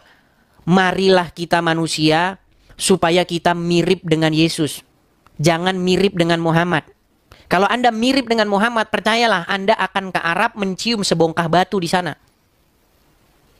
Itu kalau Anda mirip dengan Muhammad. Makanya kan ada lagunya. Ku mau sepertimu Yesus, disempurnakan selalu. Gitu loh. Karena apa? Karena Yesus adalah Adam yang kedua. Karena Adam yang pertama itu gagal. Jadi manusia itu diciptakan menurut menurut gambar dan citra daripada Sang Pencipta. Makanya manusia ini merupakan gambar atau pengejawantahan dari Sang Pencipta. Tetapi gambar Tuhan itu rusak. Karena apa? Karena kita berbuat dosa. Adam yang pertama, dia jatuh ke dalam dosa. Dia melakukan pembangkangan atau pemberontakan. Makanya dia tidak menjadi gambar daripada Sang Penciptanya. Tetapi Adam yang kedua berhasil melakukan itu. Nah makanya makanya di dalam Injil dikatakan, maka Yesus menciptakan manusia baru. Supaya apa? Supaya setiap orang yang menerima Tuhan Yesus mirip dengan Yesus. Hidup seperti Yesus hidup. Supaya kita dipulihkan keadaan kita seperti sedia waktu kita dahulu pertama kali diciptakan. Disitulah Yesus membuat segala sesuatunya baru. Makanya dia menjadikan kita manusia baru. Makanya saya memanggil kalian, wahai manusia, mari kita menjadi mirip dengan Yesus. Kalau kamu mirip dengan Genghis Khan, mirip dengan Muhammad, ya akhirnya kamu seperti itu. Perang, ya kan? Angkat senjata, persekusi, melakukan kekerasan. Itu. Ya, seperti itu. Ayo. Silakan. Ya, silakan yang muslim. Silakan. Kalau kalian mau bertanya, silakan bertanya. Oke, sebelum kita lanjutkan lagi, teman-teman ya, kita ada program. Apa program kita, teman-teman? Ingat ya, teman-teman, saya udah berkali-kali cerita kepada teman-teman sekalian apa yang terjadi kepada saya. Jadi, ketika saya menjawab orang-orang Islam, yang terjadi kepada saya adalah persekusi. Ketika orang-orang Islam membahas Kristen di channel-channel Islam mereka, apa yang mereka katakan? Contohnya seperti ini. Mereka membuat kajian-kajian, Bible-nya orang Kristen itu dipalsukan. Yesus diangkat jadi Tuhan tahun 1325 Masehi. Ketika saya jawab dan saya balikan argumen-argumen itu, saya mengalami persekusi. Sehingga saya harus meninggalkan negara saya, Indonesia tercinta. Saya tinggalkan Indonesia. Demi apa? Demi mengamankan diri saya dari persekusi orang-orang Islam dan juga menjawab mereka, menjawab itu. Nah, ketika saya menjawab mereka, teman-teman, saya mengalami persekusi dan saya harus pergi ke negeri asing. Nah, dari negeri asing inilah kita memberitakan atau menjawab orang-orang Islam. Kita ada program di sini, itu kita ada program. Apa program kita? Tempat atau rumah apologet. Jadi kepada teman-teman yang tergerak hatinya ingin mensupport pendirian rumah apologet itu, teman-teman bisa mensupportnya. Teman-teman, target kita itu Desember. Artinya hanya 2 bulan lagi, teman. Ya, hanya 2 bulan lagi. Iskariot sakit jantung. Bang, yang sudah berapa sih, Bang? Yang terkumpul, nanti kalau saya sebutkan, nanti jantungnya Rudi Iskariot copot. Karena dia tidak bisa, teman-teman. Dia tidak bisa melihat apologet. Ya, dia tidak bisa melihat apologet lain itu, nggak bisa. Maunya apologet itu hanya Rudi Iskariot sendiri. Hanya Rudi Iskariot yang boleh jadi apologet. Nah, ya, itu watak dia. Ya, makanya teman-teman ya, ini intermezzo sedikit saya ini kan. Jadi teman-teman, pada waktu itu kan saya sedang live. Waktu saya live waktu itu kalau tidak salah 20.000 orang waktu itu menonton. Bunyilah HP saya, ditelepon sama anak Batak. Le, tolong ya Le, saya perlu minta bantuan Le mengurusi kasus hukum saya. Saya mau mengajukan banding Le. Mau banding ke Mahkamah Agung. Nah, anak Batak ini adalah seorang apologet yang dia dipenjara gara-gara berdebat dengan orang Islam. Sementara lawan debatnya, mereka tertawa-tawa. Itulah yang terjadi di negeri kita, mau gimana? Makanya saya tidak mau konyol. Ketika anak Batak minta seperti itu, saya teringat. Loh. Bukankah Yohanes alias sang debater sudah mengurusi kasusmu? Itu jawaban yang spontan kan? Spontan itu jawaban itu. Oh, nggak ada sepun seperak pun sampai ke saya. Itu dia. Mendengar perkataan yang sercuil itu, hebohlah dunia persilatan. Maka Rudi Iskariot langsung mencak silat. Dia langsung sibuk. Wah, dia sibuk dia. Padahal memang benar dia berkata akan mengurusi kasusnya anak Batak. Sementara anak Bataknya bilang tidak diurusin, saya hanya menyampaikan pesan dia. Maka mengamuklah Rudi Iskariot. Jadi teman-teman, itu yang terjadi. Tidak ada saya repot. Saya bahkan tidak ngerti urusan mereka. Saya hanya menyampaikan omongan Rudi Simamora atau anak Batak. Seperti itu ya teman-teman ya. Nah, kemudian biasalah ya Rudi Iskariot dengan kepongahannya mengatakan, mana seperak? Belum ada satu batu pun. Mereka sudah menggalang ingin mendirikan rumah apologet, tapi satu batu tidak ada katanya. Rudi Iskariot, nanti kalau saya tunjukin dana yang terkumpul, nanti jantungmu bisa lepas. Biar kau tahu Rudi Iskariot, pendirian rumah apologet ini itu dananya sekitar 500 atau 600 ribu US dollar. Kalau dirupiahkan itu kurang lebih sekitar 10 miliar. Nanti kau jantungan kau dengar angka.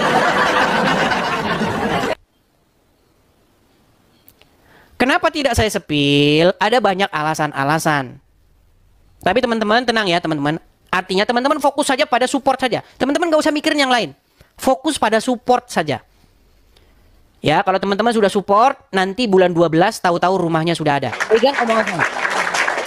Kalau memang nanti bulan 12 tidak terkumpul dananya, maka kita kembali lagi seperti yang saya videoin kemarin. Kita balik lagi ke sana. Akhirnya rumah apologet kita dirikan di pedalaman sana. Seperti itu. Kalau mau datang ya harus naik pesawat 2 kali. Ya teman-teman. Bilangin sama Rudi Iskariot. Nanti kalau disepil Rud, ya, nanti kau jantungan. Tambah nanti anumu. Sifat rakus dan tamakmu nanti tambah. Begitu. Ya, jadi teman-teman yang mau mensupport rumah apologet itu, teman-teman support di situ. Tenang saja teman-teman, saya bukanlah orang yang bodoh, tidak mengerti strategi. Ya, saya adalah orang yang mengerti strategi, teman-teman. Jadi teman-teman, setiap terkumpul, maka itu saya pindahkan ke rekening yang ada di sini. Ya, teman-teman ya. Jadi teman-teman di sini kita sudah punya tampungannya, rekening di sini. Ya, kita simpan di sini untuk membeli atau mengadakan rumah apologet tersebut. Jadi teman-teman kalau mau mensupport silakan mensupport. Nah, hati-hati ya teman-teman ya, hati-hati karena banyak akun-akun kadrun ya yang meniru-niru Edis TV kemudian mengatakan, "Oh, pendirian rumah apologet sudah begini, sudah begitu, pindah begini." Enggak, ya. Intinya yang mau saya sampaikan begini. Kalau teman-teman mau support rumah apologet, ingat penerimanya. Penerimanya itu haruslah Edis Sidabutar. Dan rekeningnya itu. Kalau kalian mensupport rumah apologet terus penerimanya bukan Edis Sidabutar, berarti kalian sedang ditipu atau sedang kena scam oleh kadrun yang membuat akun atas nama Edis TV. Hati-hati. Nah, ada beberapa yang kirim ke saya, "Bang, ini ada akun Edis TV.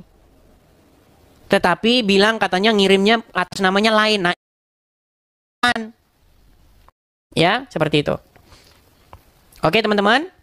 Nah, Rudi Iskariot kemarin sudah saya tantang. Kau pergi sana ke Mabes Polri. Ajak Zuma ya dan Tuhan-Tuhan barumu itu yang sudah kau jilati pantatnya, ajak mereka. Kan kau sudah tahu alamat saya. Pergi kau ke Mabes Polri. Makan saya malam ini juga, nggak usah kau tunggu-tunggu. Datang kau ke Mabes Polri bersama Zuma APII. Bikin lapor. Kalian tahu orang ini nih, kita cerita dulu ya, tenang teman-teman, jangan debat terus. Debat kan kita sudah banyak, materi-materi debat kita kan sudah banyak. Kita cerita-cerita dulu lah ya, santai-santai dulu kita cerita-cerita. Nih, kalian tahu orang ini siapa? Nih, kalian pasti tahu orang ini siapa. Namanya adalah Dondi. Nih, saya balikin dulu kamera saya ya. Saya balikin kamera saya. Nah ini. Apa yang dilakukan Dondi dengan YouTube-nya yang subscribersnya itu sudah ada 1 jutaan? Apakah dia tidak membahas agama Kristen? Ya, dia seorang mualaf, dia seorang muslim yang membahas agama Kristen. Apakah dia di situ membuka nomor rekening? Oh, ada nomor rekeningnya. Untuk mendukung perjuangan dakwahnya Donditan. Ada. Apakah mendukung dakwahnya Donditan dianggap sebuah pidana? Enggak ada dianggap sama Mabes Polri itu pidana. Enggak ada. Jadi kalian ini jangan berstandar ganda. Nggak boleh kalian standar ganda. Kalau orang Islam boleh bahas agama Kristen, kemudian kalian mendirikan yayasan lah, mendirikan satu organisasi lah, pondok pesantren, apalah, menggalang donasi dari situ untuk dakwah syiar kalian. Nggak ada yang menganggap itu sebuah tindak pidana. Lalu kenapa kamu anggap saya melakukan tindak pidana dengan menggalang pendukung-pendukung saudara-saudara Kristen saya untuk mendirikan rumah apologet di sini? Bahkan kalau itu tindak pidana, pergi kau ke Mabes Polri, sudah kubilang, pergi berangkat kau malam hari ini. Kenapa kau tak berangkat? Kan itu masalahnya. Bukankah Bank BRI telah membocorkan alamat saya? Nah, kau datang ke sana. Saya mau bilang begini teman-teman, ya. Kenapa sebuah perdebatan itu berubah menjadi hal yang di luar perdebatan? Bukankah itu adalah tanda bahwa seseorang itu kalah? Iya.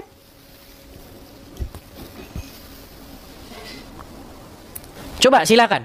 Siapa di sini muslim yang sanggup membuktikan bahwa saya memfitnah Muhammad? Buat laporan ke Mabes Polri, ke Bareskrim Polri. Jangan kalian cuman omong-omong. Awas ya. Itu cuman omong-omong doang. Mana sih kalian? Coba tunjukkan satu fitnah saya terhadap agama Islam. Kalau kalian sanggup, kalian akan saya hadiahi bahwa saya terjun dari Monas. Saya kan tidak di Monas ini. Di sini ada tower di sana. Nah, ada tiang listrik tuh. Sebentar, saya tunjukin tuh. Kelihatan tiang listriknya itu enggak tuh? Nah, itu tiang listrik tuh. Nah, saya lompat dari atas itu tuh. Nih. Ini ada tiang listrik kan? Nih. Nih loh. Kelihatan tiang listriknya ini? Nih. Nah, itu saya lompat dari tiang listrik itu tuh. Saya ke situ tuh, lihat. Kelihatan kan? Kelihatan tuh? Nah, lompat saya dari situ kalau sungguh nekat yang nyata. Dibilang terus Rudy Iskariot bilang, itu di Amerika ilegal. Tidak ada surat-suratnya itu dah. Teman-temannya, kalau kalian benar-benar punya action, ya, kalian pergi ke Mabes Polri, bantuan Bareskrim, ya, dengan Interpol untuk menanyakan gimana ini status saya bisa dideportasi atau enggak. Gimana kalian ini? Makanya pergi ke Mabes Polri, kan sudah saya bilang. Nanti kepolisian negara Indonesia akan meminta kepolisian di sini untuk mendeportasi saya. Caranya ketik-ketik di kolom komentar itu nggak ada gunanya. Gunanya apa? Kamu ketik-ketik tangkap. Nggak ada fungsinya itu. Action ke Mabes Polri, ke Bareskrim sana, gimana? Yuk silakan. Kita akan argumennya. Amalia 99, silakan. Silakan Amalia 99, nyalakan kamera Anda. Oke, silakan Amalia. Sinyalmu saja sudah macet-macet begini, bro. Gimana kamu ini, bro? Macet Bang Edis, kan udah dijawab itu. Ya, silakan. Apa yang mau Anda sampaikan? Kan udah dijawab itu Bang Edis. Perbaiki dulu sinyalmu. Dia menyampaikan apa? Ini kan aku kepingin sinyalmu perbaiki dulu. Sinyalmu saja kayak begitu gimana? Oke, kita kasih naik ada tasbih. Yuk, tasbih. Silakan tasbih. Silakan tasbih, nyalakan kamera Anda. Ya tasbih. Tasbih. Macet kan? Macet. Oke, kisah kasih yang selanjutnya. Ada Nusantara 42. Oke, Nusantara 42 tidak nyambung.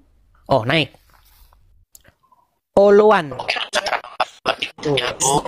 Aduh, besar juga Oluan. Bukan lagi ya. Teman-teman pastikan sinyal kalian kuat ya teman-teman ya. Sinyal kalian pastikan sebelum naik ke sini harus fit ya, penuh itu. Tanda barnya itu loh, penuh. 4 bar. Ya, silakan. Arfan Putra. Ya, silakan nyalakan kamera Arfan. Arfan Saputra silakan nyalakan kamera.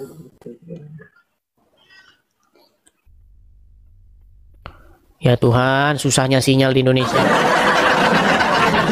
Aduh, kadang-kadang teman-teman saya itu menangisi bangsaku loh ya.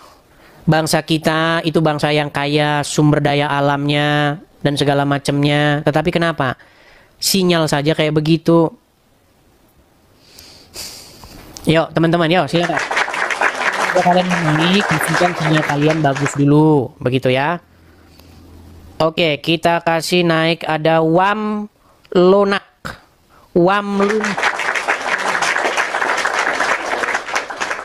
Loh, kalau di Amerika sini memang kita ada yang namanya free speech atau kebebasan untuk berargumen, menyatakan isi pikiran. Kalau di Indonesia, kamu mau menyatakan isi pikiranmu, kamu dipenjara.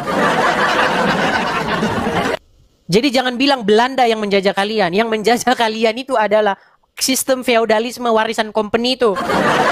Silakan. Wan Lunak, nyalakan kamera. Wan Lunak. Bukan Wam Lunak, Wam Lewanak. Oh, Wam Lewanak. Ya silakan nyalakan kamera. Muslim, Bang? Beta Kristen Postar. Oh, Kristen. Ya, Abang mau sampaikan apa? Tapi wajib nyalakan kamera, Bang. Sama. Sama. Beta orang Kupang, ini Edis. Orang Kupang. Apa kabar Kupang? Apa kabar Kupang? NTT, ya Kupang, Nusa Tenggara Timur. Pantainya indah. Silakan teman-teman ya, main ke NTT, ke Nusa Tenggara Timur. Pantainya sangat indah, masyarakatnya sangat ramah-ramah, ya apalagi orang-orang desanya, begitu. Ya silakan. Wam Lunak, jangan hilang Bang. Waduh, dia malah hilang teman-teman. Baik, saya turunkan ya, karena dia hilang, mungkin dia tidak ngerti cara menggunakan TikTok. Oke, saya ada Yohambri. Oke, Yohambri Gavriel. Ya kan Yohambri Gavriel? Halo Yohambri. Ya, Muslim Bang. Yohambri Muslim. Terkejut 30 menit Muslim di sini tanpa suara karena tahu apa yang dikatakan Edis tak terbantahkan. Dan Muslim pun terdiam, tiada yang sanggup bicara dan membantah. Nggak bisa, mau dibantah apa? Jadi yang saya sampaikan begini, kalau misalnya diadakan perdebatan seperti keinginan orang-orang Islam untuk berdebat lintas iman, maka sudahlah pasti teman-teman, Islam itu kalah dalam sebuah perdebatan. Itu sudah pasti. Ya. Oke, kita kasih naik ada. Bentar ya. Kita kasih naik ada sebentar, saya kasih naik. Tasbih, ini mau naik lagi sih tasbih ini. Coba tasbih naik lagi. Tasbih, silakan nyalakan kamera Anda. Halo Tasbih.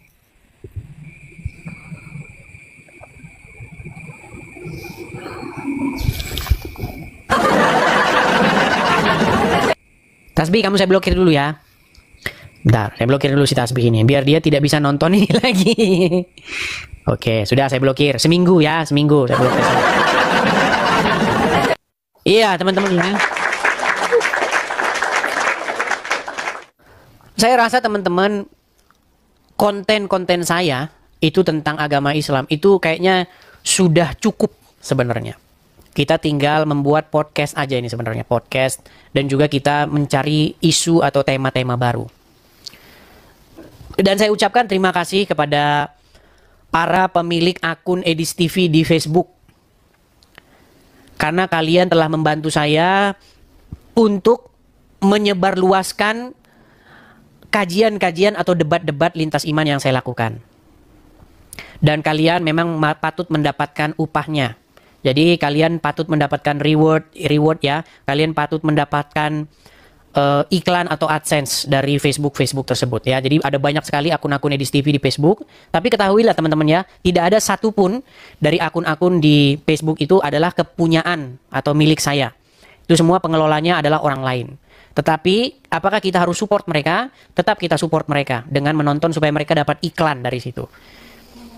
Kecuali mereka menyalahgunakan. Karena ada akun-akun tertentu itu yang menyalahgunakan, teman-teman. Jadi jangan kalian juga terkecoh, ada banyak akun-akun Edis TV tetapi pemiliknya itu Islam. Nah, mereka biasanya menipu dengan cara mengirimi pesan kepada kalian untuk meminta uang. Jadi kalau ada akun Edis TV mau di Facebook, di TikTok, Instagram, kalau sampai mereka kirim pesan kepada kalian minta uang, minta ini, minta itu, blokir langsung. Karena itu sudah pasti edis TV palsu. Ya, seperti itu teman-teman. Jangan bilang fitnah. Saya siap mempertanggungjawabkan itu. Pemiliknya Islam. Dari mana kok kamu tahu bahwa pemiliknya Islam? Ya tahu, karena orang yang sudah ketipu lapor ke saya. Bang, adakah ini nomor HP-mu? Katanya. Oh bukan. Kenapa kok kau bilang itu nomor HP-ku? Ada akun Edis TV kemarin bang. Ya kirim saya pesan begini. Terus suruh saya transfer. Nah terus waktu kau transfer, nggak kau lihat namanya di situ apa? Lihat bang. Katanya rekening abang itu nggak berfungsi katanya. Akhirnya saya disuruh transfer ke situ. Ya makanya aku bilang masih ada 2025 orang sepertimu. Sudah jelas pemiliknya di situ, Arab banget itu. Arab sekali namanya itu. Saya nggak mau sebut namanya karena apa? Nanti dipotong sama dia. Dipotong kemudian ditaruh di akun palsunya, tambah banyak lagi yang ketipu. Pokoknya namanya itu sangat Arabi. Namanya sangat Islami itu. Jadi teman-teman, pastikan kalau kalian ingin mensupport Edis TV, penerimanya itu harus Edis, begitu. Ya, dan saya tidak punya akun lain selain daripada yang BRI itu. Yang kemarin membocorkan data saya kepada Rudi Iskariot, tapi sayang sekali dibocorin pun nggak ada gunanya. Ya mana ada gunanya, orang saya nggak pernah tinggal di sana. Ya teman-teman sekalian, intinya yang mau saya sampaikan hanya satu teman-teman.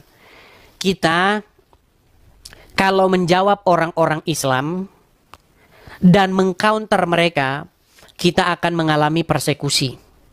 Karena seperti yang saya katakan terus-menerus sampai bosan kalian dengarnya. Kalau orang Islam bahas agama Kristen, itu namanya dakwah. Sementara kalau orang Kristen membahas agama Islam, namanya penistaan agama. Nah, seperti itu. Dan saya sangat mengucapkan juga terima kasih teman-teman. Ada kabar baik lagi. Kalau kemarin yang mensupport saya ada seorang laki-laki namanya Muhammad. Kemarin seorang wanita yang mensupport saya itu namanya sangat Islami. Saya tanya, mantan Muslim? Iya katanya. Perempuan. Namanya sangat Islami. Ya. Jadi teman-teman jangan kalian bilang bahwa tidak banyak orang Islam yang akhirnya mendengar siaran saya dan bertobat. Banyak. Teman-teman ya, banyak sekali. Ayo silakan. Yang Muslim kalau kalian mau naik, silakan. Saya beri kalian kesempatan.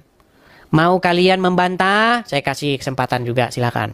Di hadapan 13.800 orang di TikTok dan juga di YouTube nanti sekitar 3.000-an, silakan. Kita kasih naik ada Iron Dome. Ayo Iron Dome. Silakan Iron Dome, nyalakan kamera Anda. Salam, Bang Edis. Oh, Kristen. Wajib menyalakan kamera, Bang. Silakan kalau Abang mau menyampaikan. Ya, Bang. Ya, Bang. Silakan, Bang. Oke, Bang. Ya. Halo, baru ini diterima. Puji Tuhan, Bang Edis. Bang Kristen ya, Bang ya? Ya, Kristen. Oke, apa yang mau Kalimantan sampaikan, kita, Bang? Kalimantan. Gini, itulah lihat banyak yang suka sering ngancam-ngancam Bang. Bisanya mereka tuh hanya ngancam Bang Edis, katanya apa enggak berani pulang ke rumah, ke Indonesia maksudnya kan. Itu saya ngasih support ya sama Bang Edis, jangan takut sama ancaman mereka tuh. Ya. Bila perlu Bahkan saya nanti sudah bilang Bang Edis, gini, Bang, kalau memang mereka serius, bikin laporannya ke Mabes Polri, kan itu udah saya bilang. Iya kan? nanti Bang Edis pulang di Kalimantan aja sama ke kampung saya. Kalau pulang Bang, pesawat itu pasti melewati yang namanya Bandara Soekarno-Hatta. Dan di Bandara Soekarno-Hatta nanti mereka sudah berdemo bersilit-silit. Tangkap! Dijemput. Penista agama tangkap! Bang Edis. Ya. Bang Edis. Ya. Dijemput, kami jemput. Tapi tidak usah lah. Intinya kita bersuara saja Bang. Kita maksudnya menyuarakan keadilan. Kalau mereka boleh bahas Kristen, kita juga boleh bahas agama Islam. Tetapi kita jangan memfitnah. Ketika kita membahas agama Islam, janganlah ujarkan fitnah kepada Muhammad. Jangan bilang Muhammad itu tukang bakso. Kalau begitu kan itu namanya fitnah. Sejak kapan Muhammad tukang bakso? Kan gitu. Ya. Seperti itu. Gitu ya Bang ya? Ya oke. Makasih banyak Bang. Salam Kalimantan. Oke. Oke. Bravo. Bravo. Salam dari Dayak Bang. Ya, saya turunkan ya Bang ya. Baik. Ya, oke, makasih. Oke, begitu ya teman-teman ya. Ayo. Kenapa ketika ada seorang Kristen yang membahas agama Islam, lalu kalian mempersekusi, lalu kalian menganggap penistaan agama, sementara kalau orang Islam membahas agama Kristen, namanya dakwah. Oke, kita kasih naik ada Nasyoping. Sebentar, saya cari dulu nama yang Islam ini. Nur Fajri. Nur Fajri. Ya, silakan Nur Fajri, nyalakan kamera Anda. Silakan. Nur Fajri.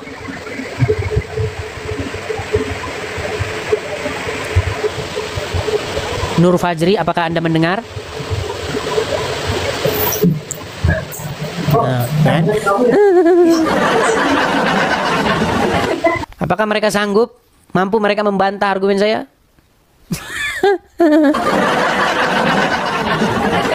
Tidak mampu mereka membantah argumen saya, teman-teman. Kita kasih naik ada Dedi Mulia Sitorus. Tapi ini pasti Kristen. Sebentar ya. Kita kasih naik yang Muslim dulu ya. Yang Muslim dulu kita beri kesempatan. Jangan kita nanti dibilang beraninya cuma naikkan sesama Kristen. Nah, kita kasih naik yang Muslim dulu. Sebentar, ini ada Muslim nih. Namanya adalah Haikal. Haikal. Ya, selamat malam Haikal. Halo Haikal. Macet lagi. Ya, kenapa mereka menggeruduk Trans TV? Karena itu tadi, mereka itu tidak punya argumen bantahan.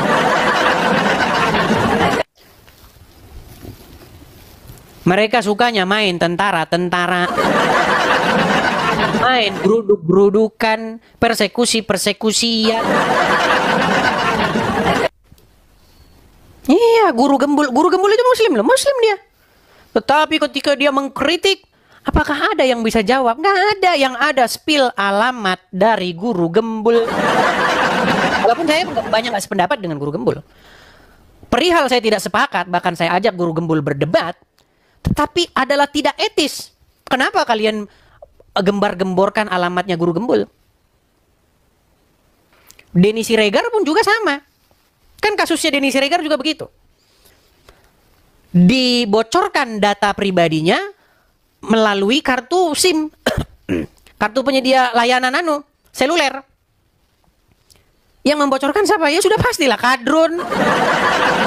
Karena namanya kadrun, teman-teman. Kadrun itu memang otaknya itu tidak bisa berbantah argumen, nggak bisa. Mereka akan kalah kalau mereka berargumen. Makanya mereka akan menggunakan cara-cara yang cara-cara yang picik, cara-cara pengecut. Begitu. Ya, silakan. Silakan. Kita kasih naik ada Habib Al-Qadar. Oh, Habib Al-Qadar. Wah, kabur lagi Habib. Tidak berani dia naik ke sini Habib Al-Qadar. Kita kasih naik ada satu rasa satu jiwa Babel. Oh, satu jiwa satu rasa Babel. Babelnya apa nih? Bangka Belitung atau mana? Silakan. Babel, silakan. Satu rasa satu jiwa Babel, silakan nyalakan kamera Anda. Halo. Disuruh naik kau. Disuruh naik kau. Iya bang. Bukan disuruh naik bang, abang yang ngajukan permintaan naik. Siap abangku. Baiklah, saya turunkan ya. Disuruh naik. Teman-teman, di sini kan ada tombol nih, ada kolomnya masing-masing nih, ada kolom komentar, ada tombol multigest ini kan, yang ada warna merah jambu sama biru ini, gambar badan orang ini. Nah, itu namanya tombol multitamu. Jangan dipencet kalau kalian tidak mau naik ke sini. Tapi memang kadang-kadang kalau kita ngomong sama orang generasi yang berangkat dari zaman purbakala ya. Padahal sudah tahun 2025, orang sudah biasa dengan yang namanya internet. Tetapi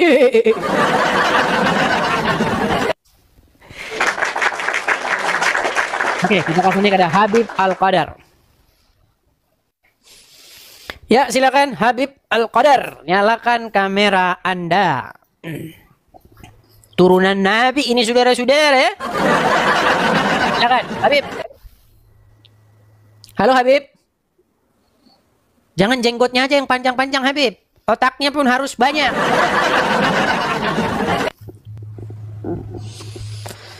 Oke lah, baik, saya turunkan lagi ya. Ada kalian sanggup lihat orang muslim sanggup? Ya, ada akan masuk mereka berbicara. Kita kasih naik ada Yasin, Yasinta. Yasin. Orang Islam kalau ditanya apa arti Yasin, tidak ada yang tahu. Yasin, silakan nyalakan kamera. Ya, malam Bang. Ya, silakan Bang, nyalakan kamera dulu. Muslim Ya, atau saya Muslim, Bang? Katolik. Katolik.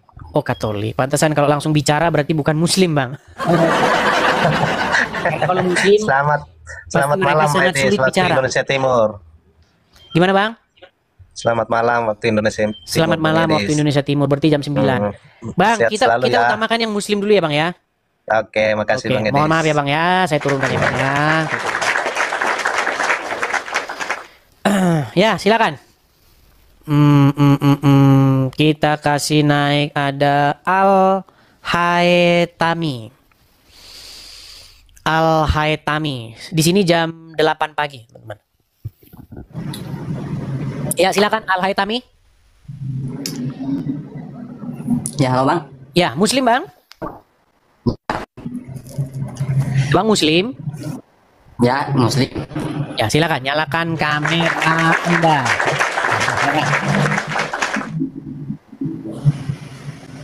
Oke. Silakan Bang, apa yang mau Anda sampaikan, Bang? Oke. Silakan. Coba Bang, jangan apa?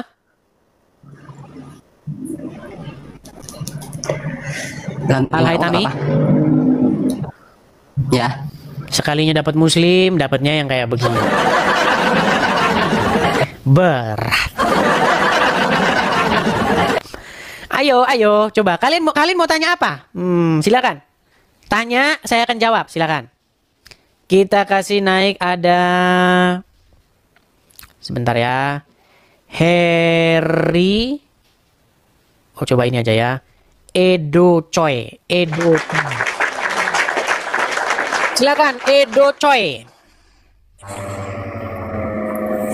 Edo Choi Muslim Bang? Katolik Bang. Baik, langsung saya turunkan ya. Tadi sudah saya bilang kalau yang Kristen jangan naik, saya turunkan. Saya bersihkan dulu ya, saya bersihkan dulu tamu-tamunya. Murtadin Aceh dipersekusi, ya jangan heran lah Bang. Nah, mereka emang kayak begitu. Iya. Mereka itu teman-teman selalu seperti itu, mempersekusi. Karena mereka kalau berdebat, berdiskusi, mereka nggak sanggup. Selamat malam Bang Gadis TV Sedautar. Selamat malam, salam. Oh, ternyata kenal saya. Salam juga Bang. Tapi saya turunkan dulu ya Bang ya. Mohon maaf ya. Kenal dia ternyata. Oke, kita kasih naik ada sebentar ya.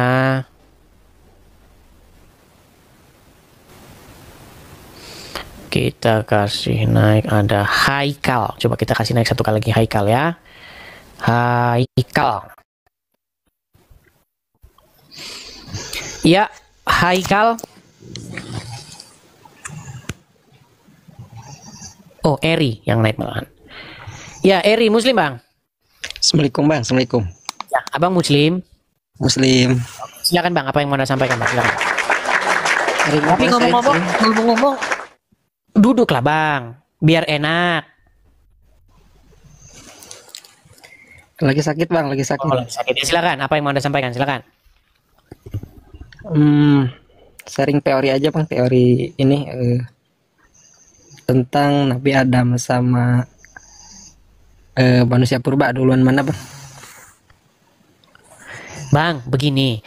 Kalau Nabi Adam sama manusia purba duluan mana segala macamnya, itu tidak akan mengambil kesimpulan mana Islam dan Kristen yang harus diikuti. Setuju nggak Anda?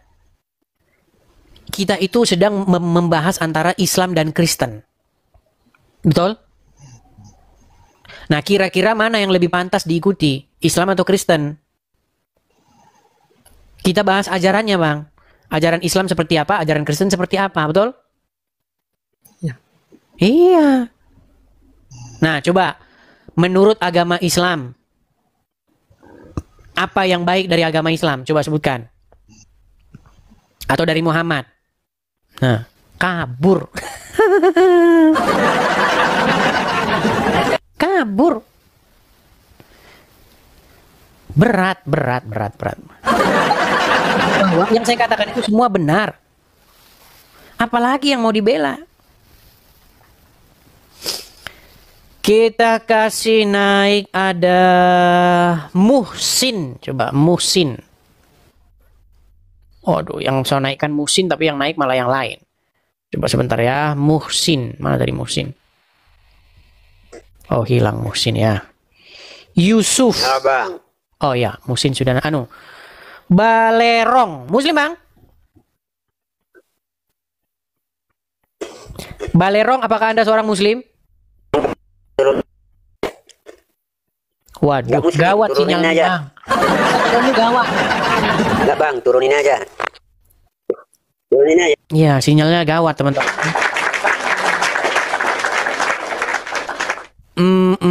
Muhsin. Aduh, bahkan saya naikin yang pas aja nggak bisa loh, teman-teman. Saya mencet aja selalu salah nama ini. Rungkat. Hei. Ya, Rungkat. Islam, Bang? Insya Allah Islam, Bang. Tapi maaf ya, Bang. Aku nggak bisa nyalakan kamera. Kayak mana itu, Bang? Nggak bisa nyalakan kamera. Bisa. Itu saya undang dari sini bisa. Oh. Enggak, maksudnya aku gelap nih, Bang. Nggak bisa nyalakan kamera ini. Oh, ya kalau sudah malu jadi orang Islam yang ngapain di sini, Bang? Bukan nggak malu, bukan malu, Bang. Kalau Abang sudah malu jadi orang Islam, ya ngapain lagi Abang masih membela-bela Islam? Tempatku gelap. Aku orang berpondok-pondok, Bang. Aku tinggal di hutan, Bang. Bang, kalau Anda gelap-gelapan, nanti Anda jadi nabi loh. Mau saya nyanyiin satu lagu enggak? Mau saya nyanyiin satu lagu enggak? Sebentar, saya tanya namamu siapa? Namamu? Nama asliku Rehan Harahap. Aku orang Batak juga loh, Bang. Rehan, kau Muslim? Insya Allah Muslim, Bang. Coba ucapkan dulu satu ayat dalam Al-Quran supaya kami yakin bahwa Anda Muslim. Bismillahirrahmanirrahim. Qul huwallahu ahad, Allahu samad, lam yalid walam yulad walam yakul lahu kufuwan ahad. Oke, cukup ya, Bang? Sah ini Muslim, sah ini Muslim. Bang, begini. Sehubungan Anda gelap, sebentar, Bang. Sehubungan Anda gelap, saya mau nyanyi saja. Namamu tadi Rehan kan? Ya. Rehan, oh Rehan, jangan main gelap-gelapan. Oh Rehan, jangan main gelap-gelapan. Karena kalau main gelap-gelapan, nanti kamu menjadi nabi. Akhirnya kamu jadi nabi-nabian. Karena aku sebelumnya udah bilang, aku tinggal berpondok-pondok, Bang. Iya, gimana mau saya lanjutkan? Kau saja gelap. Di bawah sana, kau aja gelap begitu. Kalau nanti kau jadi nabi-nabian, pikiran pusing tidak karuan, baru jadi nabi kok udah minta cewek-cewekan. Oh iya. Biasanya modus jadi nabi itu adalah tiba-tiba boleh menggauli siapa-siapa yang dikehendak. Modus jadi nabi. Oke, kita kasih naik ada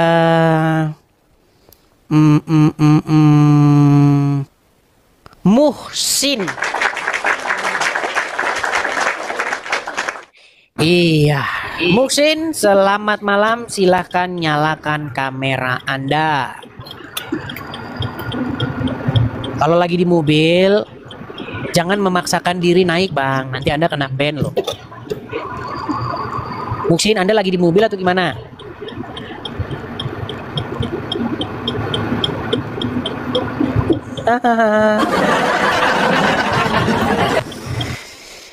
Baik teman-teman terkasih, kira-kira apa respon teman-teman ketika mendengarkan diskusi yang lumayan hangat barusan? Berikan tanggapan teman-teman di kolom komentar. Sudah saatnya para Islam, para polemikus, para ustadz itu lebih berbenah diri mengenai keyakinannya. Jangan terlalu sibuk membahas tentang kekristenan, jangan terlalu sibuk membahas tentang Alkitab yang bukan kitab sucimu. Kerjaan mereka kan di setiap channel mereka adalah membahas kekristenan, seolah-olah mereka lah yang paling berhak dan paling paham tentang Alkitab, lalu mereka membuat itu di dalam setiap hal yang mereka lakukan. Kalau kita dengar baik-baik, mereka pintar? Enggak juga, mereka hanya pintar comot-comot lalu sama-samakan, bahkan memaksa bahwa nabinya itu dinubuatkan di dalam Alkitab yang notabene mereka sudah tuduh palsu. Tapi ketika ditanya mana yang asli, mereka sama sekali tidak dapat membuktikan akan hal itu. Maka disebutkan mereka jago bernarasi tapi tidak bisa membuktikan narasi itu benar. Itu seperti orang yang bermain-main saja gitu ya, bermain saja tapi dianggap benar gitu. Anehnya pernyataan-pernyataan mereka itu dipercaya banyak orang yang mungkin juga sama-sama buta ya. Makanya saya bilang bahwa mereka sudah saatnya berbenah diri dan mempelajari keyakinannya dengan lebih teliti, mempertanyakan segala sesuatu yang berkaitan dengan iman Islamnya, mempertanyakan moral nabinya, mempertanyakan tentang hadisnya. Benarkah seperti itu? Jangan sampai para ustadz itu lebih sibuk membahas kekristenan karena merasa aman, lalu mereka mengabaikan kitab suci mereka. Karena kalau mereka lebih kritis, maka mereka akan mendapatkan situasi yang berbeda. Karena di antara sesama mereka belum tentu cukup berani untuk membuka tabir kebenaran bagaimana itu Islam yang sesungguhnya. Karena fakta sudah terjadi bahwa ketika ada orang jujur dan mempertanyakan iman Islam, maka yang terjadi adalah mereka mendapatkan hal-hal yang kurang baik di tengah-tengah diri mereka, dan itu sudah pernah saya bahas di dalam satu topik ya. Teman-teman yang terkasih dalam Tuhan Yesus Kristus, maka ketika apologetik Kristen ini mempertanyakan segala sesuatu yang berkaitan dengan iman saudara, ya jangan baperan dong, jangan kepanasan. Mungkin Anda tidak mendapatkan literatur atau Anda begitu buta, taunya hanya hafal doang, ikro dan lain sebagainya itu ya, menghafal cara penyebutannya, cara pelafasannya begitu ya. Akhirnya habis waktu, tidak lagi menemukan apakah kitab suci ini sesuai dengan fakta historis atau hanya cuma untuk diberikan lalu dihafalkan yang tak pernah habis-habisnya begitu ya. Semoga bukan demikian. Tapi faktanya teman-teman bahwa Ustadz Musnir juga sudah mengingatkan bahwa kita jangan seperti burung beo ya. Kita suka menghafal tapi kita tidak senang, kita senang berbahasa Arab tapi kita tidak mengerti artinya, kan itu celaka teman-teman. Nah, lewat kehadiran apologetik Kristen ini kiranya dapat membenahi diri kalian supaya lebih melihat apa yang harus kalian pelajari dan bagaimana iman Anda yang sesungguhnya. Jangan sampai kalian itu sibuk sekali mencari dan menunjuk kesalahan-kesalahan dalam kitab suci orang yang sebenarnya tidak ada kesalahan di dalamnya. Semua hanya halusinasi yang kalian tampilkan, tetapi itu cukup dianggap benar oleh para pengikut kalian yang juga sama-sama mungkin buta. Oke teman-teman, saya berharap ini menjadi PR bagi teman-teman. Ingat, Yesus Kristus Tuhan kami itu dia mati dan bangkit. Dia tidak hanya mati, tapi dia bangkit dari kematian untuk menunjukkan kemenangan sejati atas kuasa dosa. Dosalah yang membuat manusia binasa. Dosalah yang membuat manusia itu kehilangan kemuliaan. Tetapi Kristus menyelesaikan hutang dosa itu dengan cara mati di kayu salib. Tentu yang disalib itu adalah kemanusiaannya, seperti kata firman Tuhan. Dia yang matinya dengan cara disalib, yaitu kemanusiaannya, bukan Tuhannya. Tuhan itu kan Tuhan itu kan pemelihara, Tuhan itu kan penguasa. Tidak mungkin penguasa bisa disalib, tetapi yang disalib adalah tubuh dagingnya, kemanusiaannya, dan kemanusiaannya itulah bangkit. Dan siapa yang membangkitkan? Tentu Allah dan dirinya sendiri. Dia bangkit oleh atas diri sendiri dan juga Allah. Nah teman-teman yang terkasih dalam Tuhan Yesus, itulah berita Injil yang sejati, yang olehnya manusia diselamatkan, yang olehnya manusia memiliki pengharapan. Yesus datang dan mati bukan hanya untuk orang Kristen, tapi dia mati dan untuk semua orang, baik untuk Muslim, Hindu, Buddha, Konghucu, Kristen dan lain sebagainya. Dia mencari manusia, bukan mencari membuat orang menjadi pelaku agama, tetapi menjadi pengikutnya dan menjadi murid-muridnya, murid-murid yang belajar dari dia dan mempraktekkan apa yang dikatakannya. Dia tidak mendirikan agama, dia mencari jiwa yang terhilang. Dia menyatakan keselamatan dan siapa yang percaya kepadanya diselamatkan. Teman-teman yang terkasih, itulah sebabnya kedatangan Kristus yang pertama itu membawa harapan bagi semua agama. Kita tidak boleh ya seperti ahli Taurat atau orang-orang Yahudi yang keagamannya begitu unggul tapi mereka tidak mengenal sang kebenaran yang mereka nantikan karena berbeda pemikiran. Mereka memikirkan bahwa yang datang adalah Mesias seperti keturunan Daud dalam arti bisa membela mereka, tetapi yang datang justru yang nampaknya lemah, tetapi justru yang difokuskan oleh Allah dalam Kristus adalah keselamatan umat manusia atas dosa. Teman-teman terkasih dalam Tuhan Yesus, semoga Anda sadar, sekali lagi, kalau Anda memang tidak memahami kitab suci orang lain, jangan sok-sokan. Tapi pelajarilah kitab suci Anda.